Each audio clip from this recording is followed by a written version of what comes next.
కలిగినటువంటి వాడు స్వస్థత పొందుకోమని చెప్పడం సులభమా,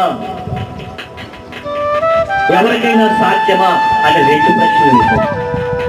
పాపాలు క్షమించబడింది అని చెప్పడం సులభం కాదు, పక్షవాయువు కలిగినటువంటి వాడిని స్వస్థపడమని చెప్పడము సులభం కాదు. ఎందుకనంటే పాపాలు క్షమించగలిగిన వాడు దేవుడు అక్కడే, పరిశుద్ధుడైన వాడు మాత్రమే పాపాలు క్షమించగలడు. పరిశుద్ధత లేకుండా ఎవరు కూడా పాపాలు క్షమించలేదు. కానీ యేసుక్రీస్తు ప్రభు క్షమించాడు, యేసుక్రీస్తు ప్రభు వారు క్షమించమన్నాడు, నీ పాపాలు క్షమించబడి అని చెప్పాడు అంటే దాని అర్థం ఏంటి? వాడు అర్థం చేసుకోవాల్సిన విషయం ఏంటంటే యేసుక్రీస్తు ప్రభు ఆయన దేవుడు అని వాడు తెలుసుకోవాలి. దేవుడు అని తెలుసుకోకుండా యేసుక్రీస్తు ప్రభుని ప్రశ్నిస్తున్నట్లుగా మనం చూస్తాం.